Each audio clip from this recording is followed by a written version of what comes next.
वक्त सबको मिलता है ज़िंदगी बनाने के लिए, लेकिन ज़िंदगी किसी को दोबारा नहीं मिलती वक्त बनाने के लिए। इसी पॉजिटिविटी थॉट के साथ शुरू करती हूँ आज का new study blog. Hi friends, welcome back to my channel मेरी दुनिया। तो फ्रेंड्स, आज मेरे दिन की शुरुआत 4:30 बजे हुई। इसके बाद मैं फ्रेश होकर आ गई पढ़ने के लिए। और ऐसा बहुत कम टाइम होता है जब नींद अपने आप खुल जाती है। तो आज मेरे साथ ऐसा ही हुआ, बिना किसी अलार्म का ही मेरा नींद आज खुल गया 4:30 बजे। तो मैं उठ के अपना स्टडी करने के लिए आ गई और इसके बाद फिर अभी मैं 6:30 बजे तक अपना स्टडी को कंटिन्यू करूँगी। तो फ्रेंड्स, सुबह का टाइम लर्न करने का सबसे बेस्ट टाइम होता है, क्योंकि उस टाइम माहौल शांत रहता है और कोई भी इधर उधर की जो आवाज़ें हैं वो नहीं आती है और फिर हमारा जो माइंड है एकाग्र रहता है। तो इसीलिए मैं अभी इस टाइम लर्न कर रही हूँ भारतीय राष्ट्र आंदोलन के दौरान जो कहे गए महत्वपूर्ण कथन है। और ये चैप्टर जो है हमारे बिहार बीपीएससी 2.0 के लिए बहुत ही इम्पोर्टेंट है, तो इसीलिए इसको पढ़ना बहुत ज़रूरी है। तो यहाँ पे नेहरू देशभक्त है और जिन्ना राजनीतिज्ञ, ये किसने कहा था? तो ये कहा था मौलाना अबुल कलाम आज़ाद जी ने। और इसमें हमारी प्रणाली उस स्पंज की तरह कार्य करती है जो गंगा किनारे से पानी लेकर टैंप्स के किनारे वर्षा करती है। ये किसने कहा था? तो ये कहा था जॉन सुलिवान ने। और मैं अंग्रेज़ों को समुद्र तक खदेड़ सकता हूँ पर समुद्र को तो नहीं सुखा सकता, ये कथन था सिराजुद्दौला का। और मैं देश के बालू से ही कांग्रेस से भी बड़ा आंदोलन खड़ा कर दूंगा, ये किसने कहा था? ये आप सब कमेंट्स करके ज़रूर बताइएगा। तो मैं आपको बता दूं कि मैं अभी फ़िलहाल बिहार बीपीएससी 2.0 की प्रिपरेशन कर रही हूँ 9th 10th 11th 12th के लिए। और मेरा सब्जेक्ट है पॉलिटिकल साइंस और टीजीटी में मेरा कॉम्बिनेशन है हिस्ट्री, तो इसीलिए हिस्ट्री मेरे लिए बहुत ही इम्पोर्टेंट है। और इस चैप्टर के बारे में सिलेबस में अच्छी तरह से मेंशन किया हुआ है कि ये कितना इम्पोर्टेंट है। और जो जिनका हिस्ट्री नहीं है और जीके जीएस तो पूछे ही जाएंगे, तो उन सब के लिए भी ये चैप्टर बहुत ही महत्वपूर्ण है।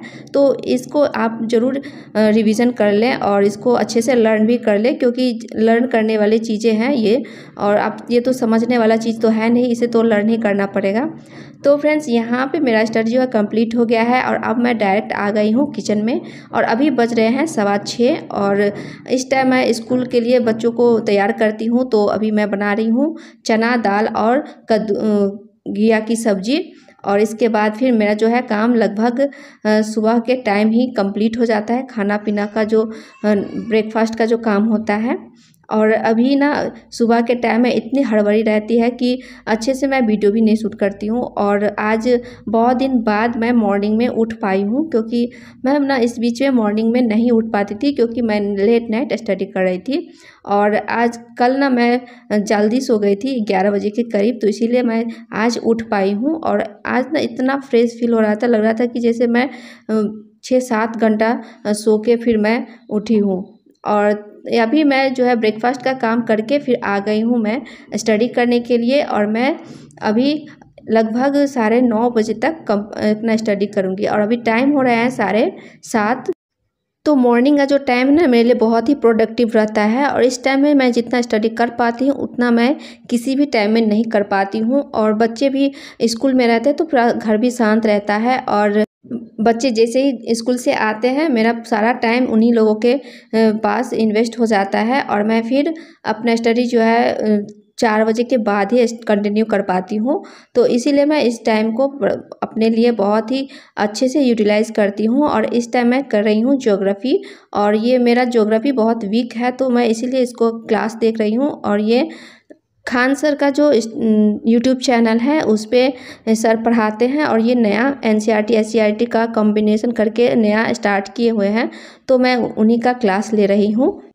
और ये जो सर है ना, इससे मैं जो बिहार बीपीएससी का जो वैकेंसी आया था फर्स्ट, तो उसमें ना मैं क्लास करी हुई हूँ। और ये सर ना बहुत ही अच्छे से ज्योग्राफ़ी पढ़ाते हैं, तो आप लोग भी एक बार जाके सर्च कर सकते हैं। और आप भी अपना ज्योग्राफ़ी अगर आपका वीक है तो आप इसको अच्छा कर सकते हैं। क्योंकि 10th के बाद जो है मैं ज्योग्राफी पढ़ी नहीं और मैंने 10th 2007 में ही क्लियर किया था, तो बहुत ज़्यादा लंबा टाइम हो गया है। इसी वजह से मुझे थोड़ी सी दिक्कत आ रही है। हिस्ट्री और पॉलिटिकल साइंस दोनों का तो थोड़ा बहुत इधर मैनेज हो ही जाता है, क्योंकि उनका जो कनेक्शन है वो रहता है। और रह गया प्रागैतिहासिक काल का जो हिस्ट्री होता है उसको थोड़ा अच्छे से करना पड़ेगा, क्योंकि वो चीज़ तो बहुत ही वास्ट है, तो उसको ना अच्छे से करना पड़ेगा। तो फ्रेंड्स, यहाँ पे मेरा ज्योग्राफी का जो है क्लास कंप्लीट होने के बाद मैं करूँगी अपना पॉलिटिकल साइंस से जो पीजीटी के लिए क्लास है उसका। और उसके लिए मैं आज पढ़ रही हूँ अंतर्राष्ट्रीय विदेश नीति। और अंतर्राष्ट्रीय विदेश नीति पॉलिटिकल साइंस पीजीटी के लिए बहुत ही इम्पोर्टेंट है, और उसको तो आपको पढ़ना ही पढ़ना है, इसके बिना आपका काम नहीं चलने वाला है। और इसमें मैं पढ़ी कि भारतीय विदेश नीति का मुख्य उद्देश्य क्या होता है, और भारतीय विदेश नीति का मुख्य सिद्धांत क्या है, भारतीय विदेश नीति को किस संविधान के अनुच्छेद से इसमें इसका वर्णन है, और फिर भारतीय विदेश नीति का प्रमुख उद्देश्य क्या है, और पंचशील सिद्धांत का प्रतिपादन भी इसी के तहत हुआ था, और इसका जो है जवाहरलाल नेहरू द्वारा किया गया था। और भारतीय विदेश नीति का मुख्य उद्देश्य होता है कि हमें अंतर्राष्ट्रीय शांति और सुरक्षा कायम रखना और उसे प्रोत्साहन देना, और अंतर्राष्ट्रीय विवादों को शांतिपूर्ण समाधान करना। और फिर भारतीय विदेश नीति का मुख्य सिद्धांत में होता है जैसे कि गुट निरपेक्षता, पंचशील, निशस्त्रीकरण का समर्थन, ये सब चीज़ आते हैं। निशस्त्रीकरण मतलब बिना शस्त्र का किसी भी समस्या को सुलझाना। और फिर हमारा जो इंडिया है इसी नीति को फॉलो करता है, और भारतीय संविधान के अनुच्छेद 15 में इसको वर्णन किया गया है। और ये इसमें किया गया है कि विभिन्न राष्ट्रों में न्यायपूर्ण और सम्मानपूर्ण संबंध बनाए रखना, अंतर्राष्ट्रीय साधन और सुरक्षा की वृद्धि करना, और फिर मध्यस्थता और पंच निर्णय द्वारा अंतर्राष्ट्रीय विवादों को समाधान को प्रोत्साहन करना। तो ये सारी चीज़ें इसमें आता है। अगर मेरे पास ज़्यादा टाइम रहता तो भारतीय विदेश नीति को लेकर ना एक बुक आता है, पर्सनली उसी से रिलेटेड रहता है, तो वो मैं पढ़ती, लेकिन अभी टाइम बहुत कम है तो मैं ऐसा नहीं करूँगी, अपना टाइम वेस्ट नहीं करूँगी। तो फ्रेंड्स, यही था मेरा आज का स्टडी ब्लॉग, और उम्मीद करती हूँ आप सभी को मेरा ब्लॉग पसंद आया होगा। अगर आप सभी को मेरा स्टडी ब्लॉग पसंद आता है और आपको थोड़ा भी मोटिवेशन लगता है तो प्लीज़ वीडियो को लाइक और चैनल को सब्सक्राइब जरूर कीजिएगा।